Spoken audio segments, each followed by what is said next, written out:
Pessoal, iniciamos hoje o estudo do segundo recurso dentro do ponto dos recursos em espécie, que é o agravo de instrumento. Já estudamos a apelação e ao estudar a apelação já fizemos algumas menções ao agravo de instrumento, não é? Em especial por conta da regra do artigo 1009, parágrafo 1º, com a previsão de que as decisões interlocutórias não agraváveis têm que ser objeto de preliminar de apelação ou em contrarrazões de apelação. E lá já falei um pouquinho com vocês sobre em que consistiria essa ideia de decisões agraváveis, decisões não agraváveis, e inevitavelmente nos remetemos ao artigo 1015 do CPC, que traz a previsão das hipóteses de cabimento do agravo de instrumento. O que fez o CPC, então, pessoal, no que se refere ao recurso de agravo, né? Ele altera nisso o entendimento que era aplicável ao CPC de 73, que previa, inicialmente, antes da reforma pela qual passou, o cabimento geral do agravo de instrumento, não é? Ele era a regra.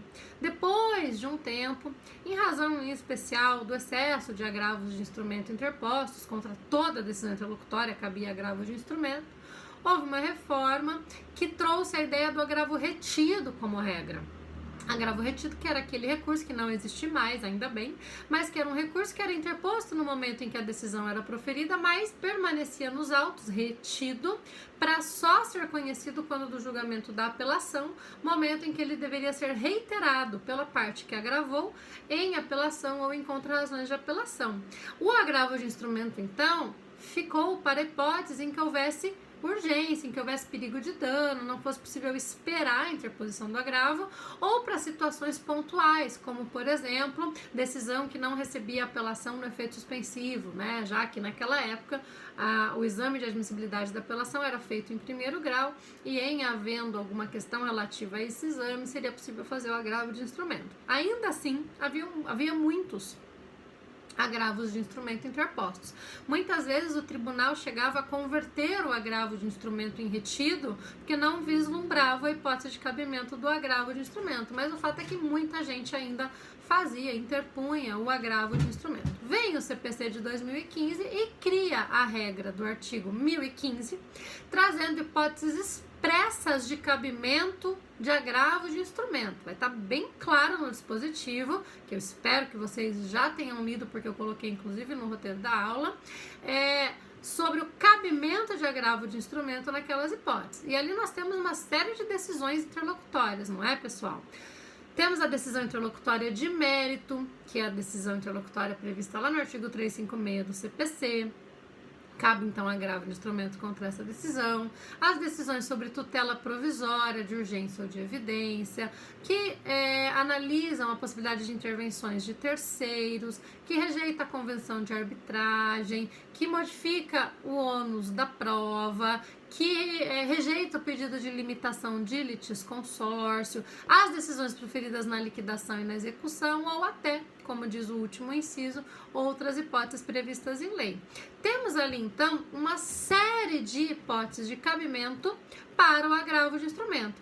Havendo decisão interlocutória que tenha por conteúdo estas hipóteses do artigo 1015, será o caso do cabimento do agravo de instrumento, um recurso feito imediatamente, 15 dias após a intimação da decisão, e que vai ser julgado pelo tribunal. Depois nós vamos entender o procedimento do agravo, os demais requisitos do agravo, vamos compreender também os efeitos do agravo. Em regra, ele não tem efeito suspensivo, falaremos sobre isso, enfim, uma série de questões para nós aí discorrermos no decorrer das nossas aulas. Fato é que, assim que esse dispositivo veio, né, assim que o CPC começou a ser discutido, a grande dúvida da doutrina era se de fato nós estaríamos ou não diante de hipóteses taxativas de agravo de instrumento, ou se haveria espaço para interpretação extensiva de algumas das hipóteses desse artigo 1015. Outros também cogitavam a hipótese de que se trataria de um rol somente exemplificativo. Essa tese, para mim, nunca colou. Afinal de contas, a ideia foi justamente estabelecer um rol, uma lista de decisões que podem ser objeto de agravo de instrumento. Então, não pode ser meramente exemplificativo. As hipóteses são aquelas que estão previstas no 1015. Mas boa parte da doutrina, desculpem, respeitável parte da doutrina, começou a cogitar a possibilidade de enxergar em algumas das hipóteses de cabimento ali previstas no 1015, outras mediante a técnica da interpretação extensiva. Então, por exemplo, o professor Fred Didier vai dizer que é possível interpor agravo de instrumento contra a decisão que recusa a homologação de negócio jurídico processual, aplicando a hipótese do inciso 3º, que fala da convenção de arbitragem. Inciso 3º agora me pegou. Exatamente. Inciso 3º, a pessoa não decora os artigos do código, como vocês bem sabem, né, gente? Aí quando eu acerto, eu desconfio, acho que eu errei. Não, era o 3º mesmo. Convenção de arbitragem. E que se cabe para a convenção de arbitragem, que não deixa de ser um negócio jurídico processual, também caberia para homologação de negócio jurídico processual. Alguns vão dizer que, em razão da previsão de cabimento de agravo para a decisão que modifica o ônus da prova, caberia também para a decisão que recusa a modificação do ônus da prova. Então, a doutrina começou a construir aí uma série de possibilidades para uma interpretação extensiva de algumas das hipóteses de cabimento do agravo de instrumentos. Citei só algumas para vocês, mas há várias outras possibilidades trazidas pela doutrina. Inclusive o texto que eu dei para vocês lerem hoje, que é um texto da professora Arlete Aureli, da PUC, que foi publicado no livro da Processualistas, da coletânea que a Processualistas lançou sobre recursos, ela vai trazer algumas dessas posições da doutrina. Vejam que o texto da professora Arlete é escrito antes do entendimento mais atual do STJ sobre o cabimento do agravo, eu já vou falar dele para vocês, e ali ela já traz, mesmo antes de saber, né, qual seria a posição da jurisprudência, algumas posições da doutrina a respeito da interpretação do artigo 1015, se afinal estamos diante de um rol taxativo, de um rol exemplificativo, ou se há espaço para interpretação extensiva nesse dispositivo, ok? Deem uma olhadinha, esse artigo é muito legal, tá? A professora Arlete é muito legal, muito boa professora, ótima processualista, vale a pena ler com atenção o texto dela. Enfim, então tínhamos aí essa polêmica. Claro que na dúvida seria possível fazer o agravo de instrumento, o máximo que poderia acontecer é o tribunal rejeitar a interposição desse agravo, indeferir esse agravo e, portanto, a decisão teria que ser incluída na apelação, porque a solução para uma decisão interlocutória não agravável é a sua impugnação em apelação ou contra razões de apelação. Aqui eu retomo tudo que nós vimos na aula de cabimento de apelação, a ideia da apelação autônoma contra algumas dessas decisões interlocutórias, etc. Tá? Porém, veio o STJ num recurso especial afetado para julgamento na modalidade repetitiva, portanto, para formação de um precedente vinculante, com essa técnica de formação de precedente vinculante, para justamente solucionar essa questão. Afinal, admite-se alguma interpretação extensiva nesse dispositivo? Trata-se de um rol taxativo? Como que nós vamos resolver essa questão, não é? No caso, o STJ estava analisando, e eu coloquei o acórdão para vocês, deem uma olhadinha nele, mas o STJ estava analisando uma possibilidade, uma decisão de primeiro grau que versou sobre incompetência do juízo. Havia uma cláusula de eleição de foro no caso e a decisão versou sobre a competência do juízo. A parte fez o agravo de um instrumento, o tribunal indeferiu o agravo entendendo que não era caso de agravo, porque a decisão que decide a respeito da competência do juízo não está elencada no rol do 1015, portanto não seria o caso do cabimento de agravo de instrumento. Gerou-se então um recurso especial que foi interposto pela parte agravante nesse caso e este recurso foi afetado pelo STJ para que a Corte Especial, composta por 15 ministros do STJ, decidisse com força de precedente se caberia ou não agravo de instrumento, ou seja, se o rol seria taxativo, exemplificativo ou se haveria interpretação extensiva ali. Vem o STJ, então, nesse acordo, eu coloquei a ementa dele para vocês e a tese fixada eu também coloquei para vocês no roteiro, no material de vocês, mas o acórdão também está lá na pasta da aula para vocês. e cria uma tese um pouco diferente de tudo isso, né? As pessoas se surpreenderam um pouco. Porque vem o STJ e diz assim, é um rol taxativo, portanto, não é exemplificativo e não deve ser exemplificativo mesmo, tampouco se falará de interpretação extensiva, mas estamos diante de uma taxatividade mitigada. Uma técnica de interpretação que, vamos combinar, não é lá muito conhecida, né? Essa que foi trazida pelo STJ. Taxatividade mitigada. É taxativo, pero não útil. Mais ou menos essa ideia, né, gente? E aí vem o STJ e diz que ele é taxativo, então nós precisamos nos ater para aferir o cabimento do agravo de instrumento às hipóteses que estão previstas no 1015, porém, será cabível o agravo de instrumento em todas as situações em que se revelar inútil o julgamento dessa questão apenas no recurso de apelação. Porque vamos pensar no raciocínio do STJ, né? E no cabimento do recurso aí. Nós já sabemos que, se a decisão não for agravável, ela terá que ser impugnada como preliminar na apelação nas contrarrazões. Significa que a parte, naquele momento em que a decisão é proferida, não vai ter a análise pelo tribunal daquela decisão. Ela só vai ser analisada quando do julgamento da apelação, quando interposta, e só algum tempo depois. O que o STJ quis dizer, então, foi o seguinte: quando não der para esperar o exame daquela questão que foi decidida na decisão interlocutória. Porque se ela for julgada somente na apelação, isso será inútil, não haverá cabimento em se analisar isso somente na apelação, será caso de agravo de instrumento. Vejam como é uma decisão muito abstrata, né? Pode caber, o agravo de instrumento pode ser cabível aí em várias situações, né? Seria muito melhor que o STJ tivesse aderido à tese, no máximo, à tese da interpretação extensiva em alguns casos, né? Na esteira do que parte da doutrina faz, mas não. Optou-se, então, pela taxatividade mitigada. Vejam bem o que está lá na emenda que eu coloquei para vocês, né? O rol do artigo 1015 é de taxatividade mitigada, por isso admite a interposição de agravo de instrumento, quando verificada a urgência decorrente da inutilidade do julgamento da questão no recurso de apelação. Volta-se um pouco até o modelo anterior do CPC de 73, em que o cabimento do agravo era embasado justamente no requisito da urgência, na inviabilidade de se julgar essa questão somente depois e etc, tá? Lembrando que esse caso é específico para competência, ok? Vale então essa regra. Vale então agora a interpretação dada pelo STJ, em especial porque estamos diante de um recurso julgado na modalidade repetitiva.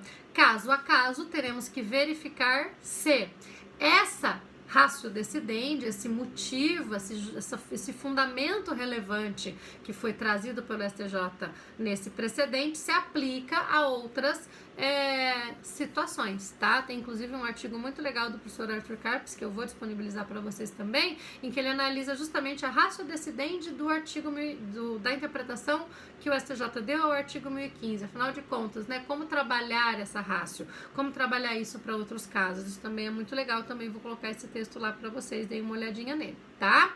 Agora, o STJ também se viu diante de uma questão, né? E os agravos de instrumento que deixaram de ser interpostos antes desse entendimento, porque a parte leu o artigo 1015, viu que não era caso de agravo, deixou de fazer o agravo, deixou para recorrer só na apelação. E aí? Porque vamos entender, né, gente? Se era caso de agravo de instrumento contra a decisão interlocutória e o agravo não foi feito, não cabe trazer essa decisão no recurso de apelação depois. Lembrem-se de que falamos bastante nisso. Inclusive o caso que acabamos de analisar na aula agorinha, em que discutimos, agorinha porque eu tô gravando esse vídeo logo depois da aula, né? Mas a aula de ontem, em que discutimos o caso do LPJ, trazia essa questão, né? Havia lá uma decisão sobre modificação do ônus da prova, houve a modificação do ônus da prova fundada no Código de Defesa do Consumidor, e vocês cogitaram trazer essa decisão no recurso de apelação que nós teremos que fazer. Não pode. Por quê? Porque era uma decisão agravável, expressamente agravável, porque ela está no rol do 1015. Então, imagine o raciocínio da parte. A parte tem uma decisão interlocutória que a prejudica. Porém, a decisão interlocutória não está no rol do 1015, a parte simplesmente deixou de fazer esse agravo. E então vai trazer essa decisão no recurso de apelação. Agora vem o STJ e diz: mas aquele caso lá cabia agravo. No caso de exceção de incompetência, cabia agravo, né? No caso de exceção não, mas de alegação de incompetência, cabia agravo. Tinha que ter feito agravo. Que pena, não fez, então não pode trazer isso na apelação? Não dá, uma pegadinha com a parte, né? É por isso que o STJ, tomando esse cuidado, realizou o que nós chamamos de modulação de efeitos desta decisão neste mesmo acordo que vocês vão ler, ou já leram. O que ele disse? Olha, isso só vale daqui pra frente. Eventualmente, decisões interlocutórias anteriores a essa, que não tenham sido objeto de agravo, porque à época não havia esse nosso entendimento de que caberia agravo, poderão ser objeto de recurso na apelação, de preliminar no recurso de apelação. A partir de agora, porém, essas decisões devem ser objeto de agravo. Mas vejam que problemático isso, não é, gente? Claro que em caso de competência, em casos, portanto, em que a identidade fática entre a situação que gerou esse acórdão paradigmático, esse precedente vinculante, e outras em que também se esteja diante de competência, será caso inequívoco de agravo de instrumento.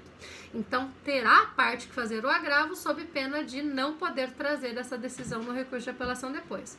Agora, imaginem outras situações em que há dúvida sobre ser ou não o caso de agravo de instrumento, porque a decisão do STJ não é específica para o caso de competência, né? A tese poderia ter fixado: cabe agravo contra decisões que analisam a questão da competência do juízo. Ponto. Aí, ótimo, não haveria dúvida. Tratando-se de decisão de competência, cabe agravo. Não se tratando, não cabe. Não foi isso que o STJ fez. Embora a base do acórdão tenha sido construída, né, seja fundada numa decisão de competência, a tese que o STJ fixou é um pouco mais ampla do que isso. E no sistema brasileiro de precedentes, nós estudaremos os precedentes também mais adiante, mas no sistema brasileiro de precedentes, o que vale é a tese fixada. Teremos várias críticas a fazer sobre isso depois. Por hora, vocês precisam saber disso. Por isso que o STJ sempre traz essa tese, né? Traz lá na ementa e depois também, claro, no seu repositório dos casos repetitivos, qual é a tese firmada. E esta tese que vai se aplicar. Claro que nós temos que olhar para a ratio decidente, mas aí nós temos duas possibilidades, né? Entender que essa tese fixada pelo STJ só se aplica a casos de competência, que são os casos idênticos àqueles julgados pelo STJ nesse recurso, ou entender que, embora tenha surgido essa decisão a partir de um caso de competência, qualquer situação de urgência e inutilidade de julgamento da questão via apelação ensejará a interposição do agravo. Significa dizer que, na dúvida, cabe à parte fazer o agravo de instrumento. Caso esse agravo não seja admitido, então ela poderá interpor o recurso de apelação. Caso ela opte por não fazer o agravo de instrumento, coloque então essa decisão no seu recurso de apelação e o tribunal eventualmente diga que era caso de agravo, também será possível a parte dizer: não era caso de agravo. O precedente não trazia expressamente o cabimento de agravo nessa situação em que eu estou aqui trazendo a impugnação dessa decisão no recurso de apelação. Então vejam como essa questão na prática ficou complicada para a parte, né?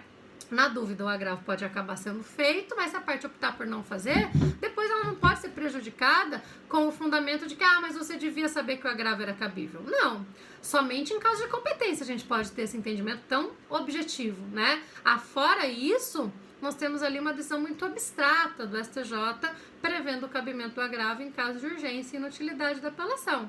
Pode ser que a parte entenda que não haveria ali urgência a justificar a interposição do agravo e deixe para recorrer na sua apelação. Nesse caso, a apelação vai ter que ser conhecida nesse ponto, porque a parte não pode ser pega de surpresa em razão de um entendimento que não diz expressamente, afinal de contas, de quais decisões é ou não cabível o agravo de instrumento, ok, pessoal? Vejam então como esse acórdão do STJ é complexo, tá? Ele tenta resolver a questão, não dá, ao meu ver, a melhor solução para o caso, orienta de certo modo, pelo menos os casos de competência, mas nós infelizmente estamos aí diante de dúvidas e continuamos tendo dúvidas na prática sobre o cabimento ou não do agravo.